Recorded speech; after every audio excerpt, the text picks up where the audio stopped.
አርዕስተ ዜና ኣብ ትግራይ ዝተፈጠሩ ጸገማት ፖለቲካን ጸጥታን ሓዲኻ ኣብ ክንዲ ምእላይ ናብ ዘየድሊ ህውከት ዘእትው ዘሎ እቲ ጉባኤ ኣካይደ ዝብል ክንፊ ሕወሓት ከም ዝኾነ ፕሬዝደንት ጌታቸው ረዳ ገሊጹ።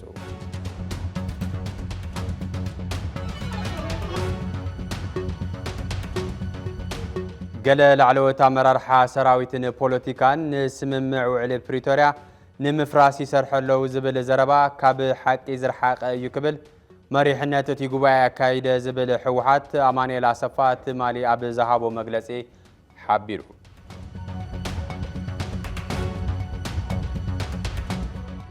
ኣብ ትግራይ ዝተረኸበ ሰላም ንምዕቃብን ዘላቒ ህንጸት ዲሞክራሲ ለውጥን ልምዓትን ንምኽፋት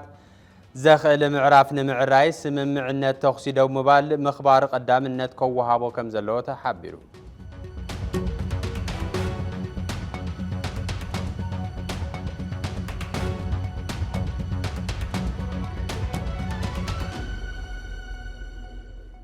ሰላም ጥዕና ሃበለይ እዚ ቲቢኤስ ቴሌቪዥን እዩ። ዜና ዝዕለት ጀሚርና ኣለና ንኽትከታተሉና ብኽብሪ ነድም ሓቢረኩም ጸንሕ በላይ ኢሳያስ። ቅድሚ 4 ዓመት ከም ዝዕለት ኣብ ልዕሊ ነበርቲ ከተማ ውቕሮ ብሰራዊት ኢትዮጵያ ግፍዒ ተፈጺሙ። ጽንታ ትግራይ ከይርሳዕ ከይድገም ካብ ቃል ንላዕሊ በብዕለቱ ዝተፈጸሙ ግፍዕታት በብዕለቱ ክዝከሩን ፍትሒ ክሕተተሎምን ይግባእ። ምእንተዚ በዛ ዕለት ዝተፈጸመ ግፍዒ በዝስዕብ ትሕዝቶ ክንዝክሮ ኢና። ብሰንኪ ኣብ ትግራይ ዝተወልዐ ጽንተታዊ ኩናት ኣብ ልዕሊ ንጹሃን ዝተፈጸመ ግፍዒ ማዕለያ ይብሉን ግፍዒ ህዝቢ ከይርሳዕ ከይድገም ቲቢኤስ ቲቪ በብዕለቱ ዛንታታት ጆኖሳይድ የቕርብ። ከም ዝዕለት ቅድሚ 4 ዓመት ንጹሃን ነበርቲ ከተማ ውቕሮ ብሰራዊት ኢትዮጵያ ብዘስካሕክሕ ኩነታት ተቐቲሎም ኣብ ልዕሊ ደቂ ሰባት እንስሳን መሰረተ ልምዓትን ንምእማኑ ዝኸብድን ሰፍ ዘይብል በደልን ግፍዕን ተፈጺሙ ምፍጻሙ ዝዝከር ኮይኑ በዚ ጨፍጫፍ እዚ ወላዲ ብዘይ ውላድ ውላድ ብዘይ ወላዲ ከተርፍ ክኢሉ እዩ። ድሕሪ 4 ዓመት ሕዚ እውን ህዝቢ ኣብ ዘይተመለሰ ሕቶን ዘይተረጋገጸ ፍትሕን ይርከብ። ንዝበጽሐ በደልን ግፍዕን ፍትሒ ንኽርከብ ከም ህዝብን መንግስትን ብሓባር ተናቢብካ ምቅላስና ተገብአ ብሰንኪ መራሕቲ ሕወሓት ዝፈጠርዎ ናይ ወንበር ውጥጥ ኣሽምባይዶ ንዝበጽሐ በደል ክቃላሕን ፍትሒ ክርከብን ህልዊ ጸጥጡ ከኽብርን መንገዲ ልምዓት ክጅምርን እኳ ይከኣለን። ካብ ጽንታ ዝወፀ መንእሰይ ትግራይ ኣደዳ ስደትን ስቃይን ሞትን ክኸውንን ኣብታ ህይወቱን ኣካሉን ዝገበረላ ትግራይ ንምንባር እውን ተስፋ ብዝስእነሉ ብርኪ በፂሑ ከም ዘሎ ዕለታዊ ተርእዮ ኮይኑሎ ፍታሕ ዘይረኸበ ጽንታ ምቕጻሉን ነዚ ዝምልከቶ መንግስቲ ዘይምርግኡን ህዝቢ ከም ህዝቢ ኣብ ዘይተደለየ ሻቅሎት ኣትዩ ይርከብ። መራሕቲ ካብቲ ዘለዎ ወጥሮ ወፂኦም ህዝቦም ፍታሕ ክረክብ ክሰርሑን ንዝበጽሐን ይበጽሕን ዘሎ በደል ዝኽሕስ ስርዓት ከንግሱ ሰፋሕቲ ጻውዕታት ይቐርቡ ኣለዉ። ብፍላይ ዝተመዛበለ ህዝቢ ክምለስን ዝተቆረሰ መሬት ትግራይ ናብ ሰዋንነቱ ከኣቱን ብዘይ ዝኾነ ይኹን ቅድመ ኩነት ክጅመር ዘሎ ዋኒን ምዃኑ ብተደጋጋሚ ዝጥለብ ዘሎ ጉዳይ እዩ። ከይርሳዕ ከይድገም ዝብል ቃል ጭርሖ ጥራሕ ከይኸውን ኩሎም ዓይነታት ክፍዕታት ክቃልሑን ፍትሒ ክሕተተሎምን ብዘይ ምርብራብ ክስራሕ ዝግብኦ ብሄራዊ ዋኒን እዩ። ኣብ ትግራይ ዝተፈጠሩ ጸገማት ፖለቲካን ጸጥታን ሓዲኻ ኣብ ክንዲ ምእላይ ናብ ዘየድሊ ህውከት ዘእትው ዘሎ እቲ ጉባኤ ኣካይደ ዝብል ክንፊ ሕወሓት ከም ዝኾነ ፕሬዝደንት ጌታቸው ረዳ ገሊጹ። እዚ ዝገለጸ ሚኒስተር ጉዳያት ወጻኢ ኢትዮጵያን ፕሬዝደንት ጌታቸው ረዳን ኣብ ህልው ኩነታት ኣድሂቦም ምስ ኣባላት ዲፕሎማሲ ኣብ ዘካየድ ወዘተ እንትኸውን ጌታቸው ረዳ ዘይሕጋዊ እናበለ ዝጸውዖ ሓደ ክንፊ ሕወሓት ናይ ጸገማት ምንጪ ይኸውን ከም ዘሎ ኣብሪሁ። ማሕበረሰብ ዓለምን መንግስቲ ኢፌድርን ኣብ ህንጸት ልምዓትን ትግራይ ኣለዎም ዝበሎ ተበግሶ ተጠናኺሩ ንክቕጽል እውን ጸዊዑ። ኣብቲ መድረኽ ዝተረኸበ ሚኒስተር ጉዳያት ወጻኢ ኢትዮጵያ ጌዲዮን ጢሞቴዎስ ባዕሉ ካብ ሕወሓት ዝተፈለየ ዝበሎ ሓደ ክንፊ ሕወሓት ንውዕሊ ፕሪቶርያ ንከይትግበር ይሰርሕ ኣሎ ክብል ከሲሱ። እዚ ሓይሊ እዚ ዕንቅፋት እናፈጠረን ውሳነ መረፃ ቦርድ እውን እናጠሓሰን ከም ዘሎ እቲ ሚኒስተር ምግላጹ ዝጸብጸበ ኣዲስ ስታንዳርድ እዩ።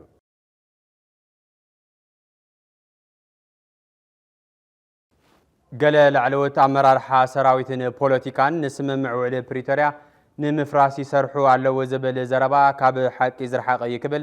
መሪሕነት እቲ ጉባኤ ኣካይደ ዝብል ሕወሓት ኣማኑኤል ኣሰፋ ትማሊ ኣብ ዝሃቦ መግለጺ ሓቢሩ። ጌታቸው ረዳ ኣብቲ ኣብ ኣዲስ ኣበባ ዝሃቦ መግለጺ ውሱናት ግን ጽልኦም ቀሊል ዘይኾነ ዝበሎም መራሕቲ ምስ መራሕቲ ሻዕብያ ርክብ ኣለዎ ምባሉ ስዒቡ ብወገን እቲ ሓደ ሕወሓት ሰፊሕ መግለጺ ይወሃብ ኣሎ። ኣማኑኤል ኣሰፋ ኣብ እዋናዊ ኩነታት ኣድሂቡ ኣብ ዝሃቦ መግለጺ ብቤት ምኽሪ ዝተመረጹ ኣመራርሓ ናብ ስራሕ መዝነቶም ከኣቱ ዝገብር ሕጊ ናይ ምኽባር ስራሕ ወፍሪ ብዕውት መንገዲ ይፍጽም ከም ዘሎ ገሊጹ ዝርዝር ኣለና። ፕሬዝዳንትነት ጊዜያዊ ምምሕዳር ትግራይ ጌታቸው ረዳ ጀመረ ይመስል ተኹነታት ኣብቲ እዋን ብኣብይ ኣሕመድ ዝተነጸገ ደብረጽዮን ገብረሚካኤልን ብኣብይ ኣሕመድ ተቐባልነት ዝረኸበ ጌታቸው ረዳን ኣብ ውሽጢ ሕወሓት ዝኾነ መልእኽቲ ከሕለፈ ይተረፈን ነዚ ስዒቡ ዝመጸ ኩሉ ዓይነት ጎነጽ መሪሕነት ብሓደ ገጽ ተነጽሎታት ጌታቸው ካብ ሕወሓት እናዓዘዘ ኸይዱ ብኻሊእ ገጽ ድማ ጊዜያዊ ምምሕዳር ዝኣመነሎም ሰበስልጣን እናሸመ ዘይኣመነሎም እናውረደ መኻዱ ነገረ ሓሳብ እቲ ጎነጽ ካብ ህዝባዊ ሕት ናብ ናይ ስልጣን ሕቶ ዝተቐየረ ይመስል እዚ ውጥጥን ጎነጽን ብሚድያን ክትቆጽሮም ብዝኸብዱ መድረኻትን ዘተታ تعجبو طلالق مستعذره اتعدلن تبل ميسترون غح كساب زبل تقارونታት ተጋደደ በብመድረኹን ምድግጋሞም ዘሰፍኩፉ ጸርፍታትን ጸለመታትን ውርደታትን ሓደነት ኻሊ እናተዋሃቡ መስሐቅ ትጓህማማት ዝኾነ ፖለቲካ ትግራይ ሰማይን ምድርን ዓድና ተቆጻጸረ በብግዚኡ ዝነበሩ ጎነጻ ስዒቡ ናብ ሽዋዝ ተገበረ ጉዕዞ ክልቲኡ ክንፍ ሕወሓት ዓሽን ባይዶን ትግራይ ነታ ውድብ ንባዕላውን መእተው ንፋስ ክኸውን ይከኣለን እኳ ደኣ ከም በሓድሽ ክትምዝገብ ናብ ዝገብርን ፖለቲካዊ ታሪክ ህዝብ ትግራይ ናብ ዘይምጥን ውርደት ተኣተወ ውሽጥ ትግራይ ብደቀ ትግራይ ተገበሩ ፈተናታት ዕርቀ ሰላምን ሽምግልናን ሰማዕሲ ኢኖም እንትብርዕኑ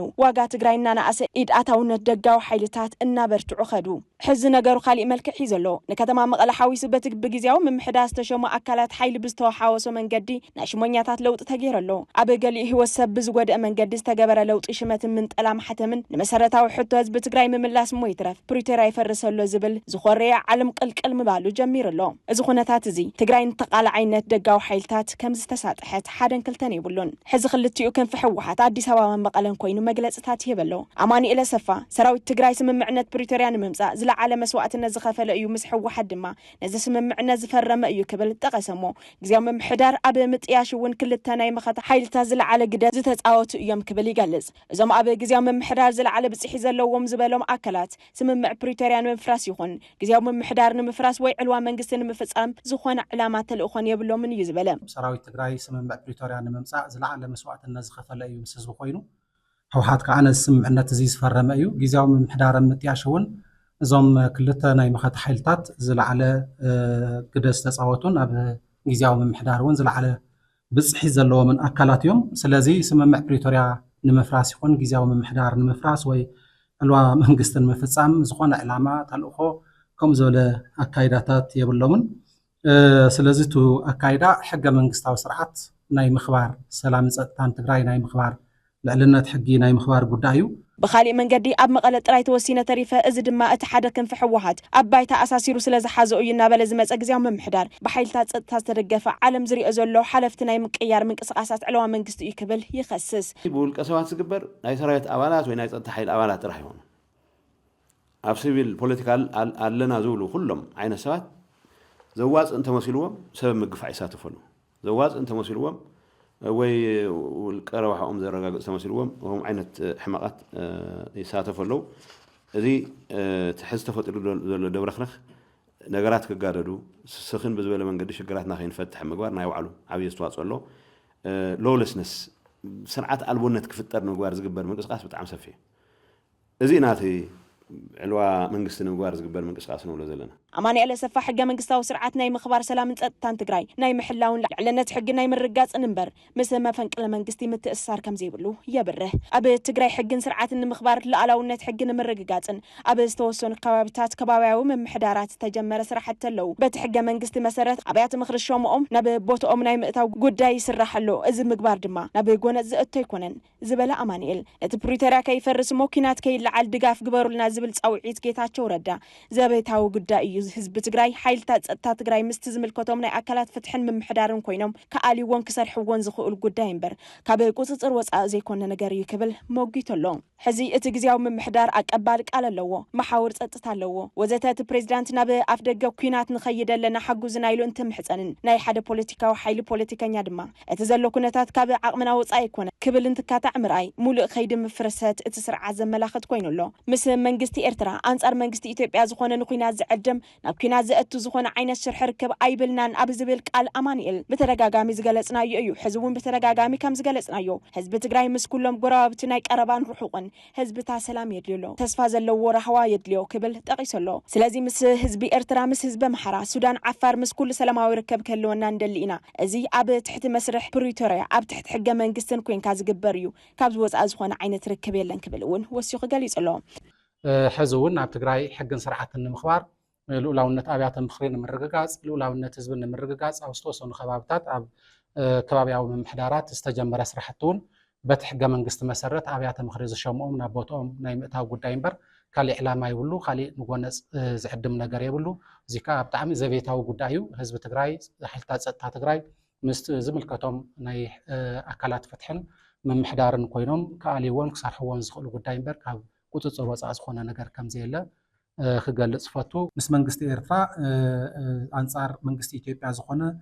ንኩናት ዝዕድም ናብ ኩናት ዘእቱ ዝኾነ ዓይነት ሽርሒ ይርከብ ኣይብልናን ብተደጋጋሚ ዝገለፅናዮ እዩ ብሕዚ እውን ብተደጋጋሚ ከም ዝገለፅናዮ ህዝቢ ትግራይ ምስ ኩሎም ጎረባብቱ ናይ ቀረባን ርሑቅን ጎረባብቲ ህዝብታት ሰላም የድልዮ ተስፋ ዘለዎ ራህዋ የድልዮ ስለዚ ምስ ህዝቢ ኤርትራ ምስ ህዝቢ ኣምሓራ ምስ ህዝቢ ሱዳን ዓፋር ምስ ኩሎም ጎረባብትና ሰላማዊ ርክብ ክህልወና ንደሊ ኢና ስለዚ እዚ ኣብ ትሕቲ መስርሕ ስምምዕ ፕሪቶርያ ናብ ትሕቲ ሕገ መንግስትን ኮይንካ ዝግበር እዩ እዚ ወፃእ ዝኾነ ዓይነት ርክብ የለን እንተኾነ ጌታቸው ረዳ ካብ ዕግርግር ረብሓ ክረኽቡ ዝደልዩ ገለ ኣካላት ብጭቡጥ ምስ መራሕቲ ሻዕብያ ርክብ ኣለዎም እንተኾነ ንሳቶም ማለት እውን እቲ ብወገን ሻዕብያ ዝረኽብዎም ኣካላት ዋጋ ከም ዘይህብዎም ይፈልጥ እየ ኢሉ ምስ ኤርትራ ርክብ ኣለና ዝብሉ ወደኽደኽ ዝብሉ ተወሰኑ ሰባት ኣለዉ እቶም ተወሰኑ ሰባት ተወሰኑ ምዃኖም ጥራሕ ግን ክንርኢ የብልና እሶም ዘዋፍሩ ሓይል ኣለዎም እሶም ንገሊኡ ጉጅለ ጉባኤ ስለ ዝገበረ ንኡ ደግፍና ሓደና ክንገብርና ዝብሉ ሰባት ኣለዉ ህዝቢ ወገን መንግስቲ ኤርትራ ነዚኦም ናይ ብሓቂ ኣምኖም ዶ ይፈትዎም ዶ እሱ ካልእ ጉዳይ ኣይፈትዎም ኣነ ከምኡ እየ ዝፈልጥ ሕዚ እቲ መሰሪ እዚ ኩሉ ገልጠምጠም እዚ ኩሉ ሸለውላጋ እዚ ኩሉ ሓው ኣብ ልዕሊ ሓው ምልዓል ወዘተ ሰላም የምፅእ ዶ ተመዛበልቲ ይምልስ ዶ ሕዌት ይወልድ ዶ ተጋሩ ቅንዕ ክብሉ ይሕግዝ ዶ ዝብል እዩ ሰላም ትግራይ ብህዝቢ ዝተመረፀ መንግስቲ ምምስራት ንህዝቢ ትግራይ ናብ ዝለዓለ ብራኸ ዘሰጋግር ዳ እምበር ናብ ጎነፅን ህውከትን ዘምርሕ መንገዲ ከም ዘይኮነ ተገሊጹ ኣብ ከተማ ዓዲ ጉደም ኣቦ ወንበር ማሕበር መናእሰይ እታ ከተማ ሃደራ ኪሮስ ካብቶም ኣብዚ ቅንያት ኣብታ ከተማ ብዝተፈጠረ ጎነፅ ግዳይ ማእሰርቲ ካብ ዝኾኑ ሓደ እዩ መንእሰይ ሃደራ ምስ ትካልና ኣብ ዝነበሮ ናይ ስልኪ ፃንሒት ኣብታ ከተማ ዝተፈጠረ እንታይ ከም ዝኾነ ብዝርዝር ኣረዲና ኣሎ ኣብቲ ቤት ማእሰርቲ ምንም ዓይነት ዝተፈጠረ መውቃዕት ይኹን ካልእ ከም ዘይተፈጸመሉ እውን ይገልጽ ምስ ሃደራ ኪሮስ ዘካየድናዮ ናይ ስልክ ፃንሒት ተኸታቲልና ንመለስ ሃደራ ኪሮስ ይበሃል ያው ሓላፍነተይ ማሕበር መንእሰይ ከተማ ዓዲ ጉደም ኣቦ ወንበር ማለት እዩ ጽቡቕ እንታይ ገጢሞ ብቕድም ትማሊ ኣብ ከተማ ዓዲ ጉደም ያው ትልግጠመ ኣሕጠረ ዲለልቲ ገልጸልካ ማለት እዩ ንጎ ኣብቲ ግቢ ሆነ ጥያቄ ለና ለም ብዙሓት ሰባት ተሰብሲቦም ናይ ሃርበኛታት ናይ ሃርበኛታት ጥያቄ ንህናሞ ምልክትና ኢሉ ጥያቄታት ነይሮም መስለኒ ድሕሪ ግን ጥያቄና ክንኣትል ለና ብቴንቲዋ ድማ ክንወቅዖ ለና ልብል ነገራት ተላዒሉ ማለት እዩ ብሓይሊ ከኣቱ ብሓይሊ ምስያታት ሰይሮም ኮምፒውተራት ሰይሮም ብሓይሊ ከኣቱ ገለምና ሞኪሮም ማለት እዩ ኣጋጣሚ ኮይኑ ብስኢት ሓይሉ ሞ ማሕበር መንእሰይ እንደብለሎም ላስ ደሞ ለሎ ናይ ፖላዊስ ፀጥታ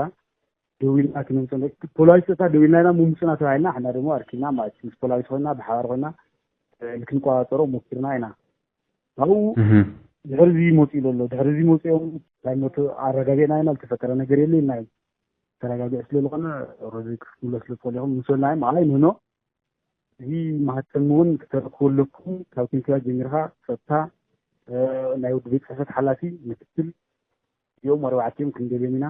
ማህተም እውን ከረክቡ ኣለዎም መጣኹም መጣብጣሊ እንታይ ድዩ ወፃናዮማ ልሃምዚ ሃምዚ ዝኾነ ፀጥታ ሽግር ተፈጠረሉ ብልብል ኢና መፂና ነርና ግዜታት ተዋጢጡ ካብኡ ግን ብዙሕ መፅኡ ብዙሕ ሰራዊት ኣትዩ ላብዚ ግቢ ሓይሊ በዛም ላደወለ ሓይሊ ላወሰኸ ዋዕታ ኢኻ ትገብር ለካ ሓይሊ ንምንታይ ወሰኽ እንታይ ዝበለካ መንእሰይ ዘሎ እዩ እንታይ ዝበለካ ዝደሎ ኢላልና እንዲያም ተኸራኸርና ነርና ምስ ሓላፊ ኦልሬዲ ግን መፅኡ ብዙሕ ሰራዊት ኣትዩ ድሽቃ የለ ስናይፐር የለ ብዙሕ ነገር ተፈጢሩ ማለት እዩ ኮይኑ ግን ስኻትኩም ክትኸዲኹም ተባሂልና ማሕበር መንእሰይ ምስ ምክትለይ ቴንቲዋ ምክትል ውድ ቤት ፅሕፈት ሓላፊ ፀጥታ ማለት እዩ እዚኦም ተፃዒና ከይድና ላብ ሲቪል እንታይ ልትወስድና ኢና ላብ ካምፒና ንወስደኩም ተባሂሉ ላብ ካምፖም ወሲዶምና ማለት እዩ ያው ሎማ ዓንቲ ራብዓይ መዓልትና ተኣሲርና ኦልሬዲ ተፈፂና ኣለና ኣብኡ ለጋጠመ ክገልፆ ኣብቲ ለጋጠመና ምኑ ለጋጠመ ዝበሃል ነገር የናይ ክላብ ናይ መጀመርያ ክላብ ነይሮ ምስ ሰብና ከጋኒና ይኽኣል ኣብቲ ኢንፎርሜሽን እውን ክነግኒ ይኽኣልና እንታይ ገጥሙ ዘለና ጭንቀት ኢና ነርና ካሊእ ለጋጠመ ነገር ግን የለን ናይ ምንታይ መሰረት ክኾን ኢልካ ትግምት ታደራ ወይ ድማ ብቐጻሊ ከታይ ክግበር ኢልካ ትሓስብ ካብ ከምዚ ዓይነት ህውከት ካብ ሓይሊ ወሲካ ከምዚ ካብ ክግበር መጀመሪያ እንታይ ክኸውን ኢልካ ትሓስብ ከም መንእሰይ ከመንሰይ ኦልሬዲ በቃ ህዝቢ ተኣኪቡ እንዲመሪፆም ዘሎ ዝንሳጃቶም ህዝቢ ተኣኪቡ ልመረፆ ኣመሓደርቲ ኣለው ህዝቢ ተኣኪቡ ልመረፆ ኣመሓደርቲ ደግሞ ብሓይሊ ኣንቲካ ጣልቃ ኣቲካ ናይ ፖለቲካ ናይ ሰራዊት ኣብ ፖለቲካ ጣልቃ ኣቲካ ህዝቢ ትግበር ተሎ ብጣዕሚ ጌጋ ማለት እዩ ህዝቢ ዝተቆጥዕሉ እዩ ኣቶም ኖር መራሕቲ ደግሞ ህዝቢ ዝረከብና ትማተን ህዝቢ ዝረከብና ማህተም እንትናሲ ህዝቢ ና ክመረከሉልና እንደ ሞፂኹም ስኻቱም ሓይሊ كنهي يخونا لمتى كان كنا على كلا فرار حلو الفرار احنا عارفين كلكم كل انت عاوزانا ما هتنجين على تاعتنا اي تقول يعرفون ما بوليتيكا او بوليتيكاتهم يصراحه زيك تصرفوا يجيبوكم يقولوا لي نورز كركر يا اوريدي نغطى لكم له بصرو هذي المرطو بهذي خط لهم بي هذي ايدلكاي لولو هذي بحيل يكتب نعم يغني زيناتنا نقص ليو ኣብ ትግራይ ዝተረኸበ ሰላምን ምዕቃብን ዘላቂ ህንጸት ዲሞክራሲ ለውጥን ልምዓትን ንምኽፋት ዘኽእል ምዕራፍ ንምዕራይን ስምምዕነት ተኽሲ ደው ምባል ምኽባር ቀዳምነት ክወሃቦ ከም ዘለዎ ተሓቢሩ ውዕሊ ስምምዕ ፕሪቶሪያ ዕየገዝኡ ከጀመረ 2 ዓመት ምስ ሓለፈ ሕዚ ኣብ ትግራይ ምዕብል ብዘሎ ጸጥታዊ ኩነታት እዚ ወሳኒ ስምምዕ ናይ ምፍራስ ሓደጋ አንጸላሊዎ ከም ዘሎ ተገሊጹ ሕብረት ኣፍሪካ ኣብ ህልው ኩነታት ክልል ትግራይ ኣድሂቡ ኣብ ዘውጾ መግለጺ ካብ ዝተቐሶም ዛዕባታት ሓደ እዚ እንትኸውን ኣብ መንጎ ሕወሓት ዝማዕበለ ኣፈላላያት ብቅርበት ይከታተሎ ኣሎ ኺሉ እዚ ኩነታት ክዕረና ስርሐ ከም ዝጸንሐ ዝገለጸ እቲ ሕብረት ኣድላይነት ምርግጋዕን ሰላምን እቲ ክልልን ዞባን ወሳኒ ክብል ኣብ ናይ ሕዚ መግለጺኡ ኣስፊሩ ኣሎ ኣብቲ ዞባ ዝረኣዩ መሰረታዊ ዝበሎም ጸገማት ንክእሎይን ፍታሕ ንኽረኽቡን ኩሎም ዝምልከቶም ኣካላት እጃሞም ከበርክቱ ዝጸውዐ እቲ ሕብረት ብፍላይ ጉዳይ ትግራይ ትኹረት ዝሰሓበ ምዕባለ ምዃኑ ኣብርዩ مداركتي أكلات وعلي سممع بريتوريا مصبعاتي تي سممع كخبرو متصوع نمرغغات سلاماوي فتح بحبار كسرحته محسينو اب تግራይ ሕዚ ዝረኣይ ዘሎ እዋናዊ ፖለቲካዊ ጸጥታውን ምዕባለታት ንሕብረት ኣፍሪካ ዘተሓሳስብ ይምስበለ ብፍላይ ጉዳይ ትግራይ ኣብ መንጎ ሕወሓትን መንግስቲ ፌደራላዊ ዲሞክራሲያዊት ሪፐብሊክ ኢትዮጵያን በመረዳዳ በመፍጣር ኣብ ፕሪቶሪያ መሰረት ዝገበረ ስምምዕ ቋሚ ምቁራጽ ተጻቦታት ክሕልው ጸውዑ ኣብቲ ስምምዕ ዝተቐመጠ ጉባኣት ክሕልው ከም ዘለዎም እውን ሓቢሩ ሕብረት ኣፍሪካ ብመንገዲ ላዕለዋይ ፓነል ኣቢሉ ኣብ መንጎ ክልቲኦም ኣካላት ዘተ ንምክያድን ምቹ ባይታ ከም ዝፈጥር እውን ገሊጹ ኣብ ትግራይ ክፍጠር ዝኽእል ዘይምርግጋዕ ካልእ ዞባዊ ኩናት ንምዕዳም ተኽእሎ ከም ዘለዎ ተገሊጹ ቀሊል ብዝመስል መንገዲ ዝተጀመረ ተቃርኖ መራሕቲ ሕወሓት ስሩዕ ስራሕ ግዝያዊ ምምሕዳር ከይውግን ዓበይቲ ሕቶታት ህዝቢ ትግራይ ምላሽ ከይረኽቡን ምኽንያት ኮይኑ ይበሃል ኣብ ዘለሉ ኣብ ዝሕዝ ሰዓት ፍሉይ ልኡኻት ኣሜሪካን ኣፍሪካን ኩነታት ትግራይ ናብ ንቡር ክምለስ ኣጠንቂቖም እዚ መጠንቀቕታ ኣብ ውዕሊ ፕሪቶሪያ ዘንጸላልዎ ሓደጋ ስዒቡ ኣብ ዝሃብዎ ሓበራዊ ቃል እንትኸውን ኣብ መንጎ ኢትዮጵያን ኤርትራን ኣሎ ዝበልዎ ምድላው ኩናት ደው ንክብል ጸዊዖም ውዕሊ ፕሪቶሪያ በኣግባቡ ዘይምፍጻም ዞባ ቀርኒ ኣፍሪካን ቀይሕ ባሕሪን ናብ ሓደጋ ዘቃልዕ ምዃኑ ዝጠቐሱ ነበር ምክትል ፍሉይ ልኡኽ ኣሜሪካ ኣብ ቀርኒ ኣፍሪካ ፓይቶን ኖፈንን ተወካሊ ሕብረት ኣውሮፓ ኣብ ቀርኒ ኣፍሪካን ኣሌክሳንደር ሮንደዘንን ዞባዊ ጥፍኣት ቅድሚ ምጅማሩ ማሕበረሰብ ዓለም ደው ከብሎ ኣተሓሳሲቦም ውዕሊ ፕሪቶሪያ በኣግባቡ ክትግበር ዝጸውዑ እቶም ዲፕሎማሰኛታት ኣብዚ ዞባ ናብ ሓደጋ እንተወዲቑ ካብ ምብራቕ እስካብ ማእኸላይ ኣፍሪካ ፈኸም ዝብል ዘሎ ስግኣት ኩናት ዘጋድድን ኣብ ዞባ ቀይሕ ባህሪ ናብ ዘሎ ጂኦፖለቲካዊ ሓይሊ ሰፊሑ ሙሉእ ጥፍኣት ዝዕድም ከም ዝኾነን ኣገንዚቦም ሕብራት ኤሚሬት ዓረብን ስዑድ ዓረብን ምስ ሕብረት ኣፍሪካ ኮይነን ብምሽምጋል ወይ ድማ ንናይ ባዕለን ደገፍትን ምዕባይ ዝገብርኦ ዘለዋ ዝተባሃለ ጉያ ኣብቲ ዞባ ዘለዎን ድሌታት ብግልፂ ዘረድእ ኢሎም እዞም ዲፕሎማሰኛታት ኣሜሪካን ኣውሮፓን ብውዕሊ ፕሪቶሪያ ካብ ጥፍኣት ንምድሓን ዕዙዝ ግደ ኣለዎ ዝበሉ ኮይኖም መድሓኒት እዚ ኣጋጢሙ ዘሎ ጸገም ናብ ዘተ ጠረጴዛ ምምላስ ምዃኑ ኣፍሊጦም ኣንጸላልዩ ዘሎ ኩናት ቅድሚ ምጅማሩ ምዕጋት እንተዘይተኻኢሉ ኣብ ኮንጎ ሱዳንን ዩክሬንን ይረአ ከም ዘሎ ሓይሊ ዘለዎ ኩሉ ዝደልዮ መሬት ወይ ማያዊ ኣካል ጠሪሩ ክወስድን ጎይታ ቁሸት ዝፈጥረሉን ሕማቕ ተጋንፎ ከም ዘሎ ኣፍሊጦም ዞባ ቀይሕ ባሕሪ ናብ ዘይወጾ ምትልላቕ ከየምርሕ ዝመዓዱ እዞም ሰበ ስልጣን ውዕሊ ፕሪቶሪያ ብምትግባር መንገዲ ጥፍኣት ክዕጾ ንማሕበረሰብ ዓለም ጸዊዖም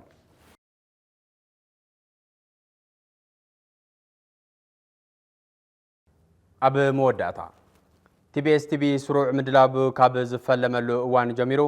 ካብ መሰረታዊ ባህግታቱን አንፈታት ኤዲቶሪያላቱን ዝብገስ በበወርሑ ትኩረት ቲቢኤስ ነፂሩ እናሰርሐ መምፁ ይዝከር ኣብ ወርሒ መጋቢት ቀንዲ ትኩረትና ትካልና ሓለዋ መንግስትነት ትግራይ ዝምልከት ይኸውን ህዝቢ ትግራይ ንዘበናት ወናኒ መንግስትን ስርዓት መንግስትን እንተሎ ብሰንኪ ዘይተመለሱ መድረኻዊ ሕተታቱ በብእዋኑ ዝመፁ ተጻቦታትን መንግስትነቱን እናተዳኸመን እናተበተነን እናጠፈን መፅኡ እዩ በዚ ድማ ከቢድ ዋጋ እናተኸፈለ መፅኡ ኣሎ ኣብዚ ሕዚ እዋን ኣብ ትግራይ አንጸላልዩ ዘሎ ኩለመዳያዊ ብሔራዊ ሓደጋ ብህንፀት ሓለዋን መንግስትነትን ክቅረፍ ይግባእ ነዚ ድማ ኣብ ሓደ ህዝቢ ኣገዳስነት መንግስትነት ዝምልከት በብእዋኑ ዝተፈላለዩ ትሕዝቶታት ክነቃልሕ ኢና ንሎሚ ብስዕብ ሓሳብ ክነካፍሎ ኢና ክቡራት ወለዲ ኣሓትን ኣሕዋትን እስቲ ብቕንዕና ውሽጥና ንመርምር ንሕተት ሕዚ ህዝብናን ዓድናን ኣብ ምንታይ ዓይነት መሰከፊ ኩነታት ኣሎ መቃለሲ ቤታና ዓውዱ እንታይ ይመስል ትግራይ ትስዕር እንዳወሉ ፈቐዶ በረኻ ዝተሰውኡ ጀጋንና ሕድሮም ኣበይ በፅሐ ጸላኢ ዞረሮ መሬት ዓደቦ ጠንጢኖም ደጀን ጸላኢ ከይኾኑ እግሪ ወገኖም ተመዛዊሎም ደጊሞም ተመዛዊሎም ደጋጊሞም ተመዛዊሎም ሕዚ ትሕቲ ፀሓይ ኩሎም ዓይነት ፀገማት እናተኣናገዱ ዘለዉ ወገናትና መምለሲኦም መዓዘ እዩ ክልል ሒዝና ቃልሲ ጀሚርና ዓዲ ደሊና ሕዚ ዞባታት ሒዝና ዝተረፍና እንታይ ኮይና ክሳዕ መዓዝ እዚ ሕቶ ተወዚፉ ይሕደር ካብ ብዙሓት ዘይተሰምዑ ቃንዛታት ሓራ ክወፅእ ዝተራኸሰ መንነት ክምለስ ዝፈተሰ ትኩስ ንብዓት ንጹሃት ክሕበስ ዓዲ ክህልወና ጽባሕና ሎሚ ከነዕሪ ሕድሕድ ዝኽርታት እንታይ መዋጽኦ ክህውና ይኽእሉ ዘይመዝመዝናዮም ጸጋታት እንታይ ኣለዎ ኢልና ክንምርምር ክንዝቲ ክንሓብር ክንሰምር ኣብ ዝግበአና ብጣዕሚ ቀጢን እዋን ኣለና ወለድና ንእስኒ እንተወልኩ ተቆርሚምኒ ከም ዝብልዎ ኣብ ልዕሊ ምንኣስና ከም ውሕልልና ዝጎደሎ ሃንዛ ነቃዕ በዚሕና እንሽከሞ ዓይነት ጸገም ውሽጠ ይኮናን ዘለና ሓቢርና ዝጀመርናዮ ቃልሲ ሰሚርና ሰጢምና ጉድለታትና ኣሪምና ተሓደ ነተሓደ ደጊፉ ተሓደ ነተሓደ ከይደፍአ ኣብ መወዳእታ ከነውፅሖ ናይ ኩላህና ሓበራዊ ዕዮ ገዛ ምዃኑ ክዝንጋዕ ኣብ ዘይግብኦ ብጣዕሚ ተኸሳሒ ግዳማዊ ኩነታት ልዕሊ ናይ ብርሃን ፍጥነት ኣብ ዝለዋወጥሉ ግዜ ውሽጢ ምህላይና ከም ተጋሩ ካብ በላሕቲ ወለዶ ዝተፈጠርና ኣሰር በላሕቲ ንኽተል ሰባት ድና ኢልና ክንሓትት ይግብአና ክቡራትን ክቡራንን ዜና ዝዕለት ክትከታተልዎ ፅናሕኩም ይመስል ነይሩ ምስ ካልኦት ምድላዋ ቲቢኤስ ሓቢርኩምና ፅንሖ ሰላም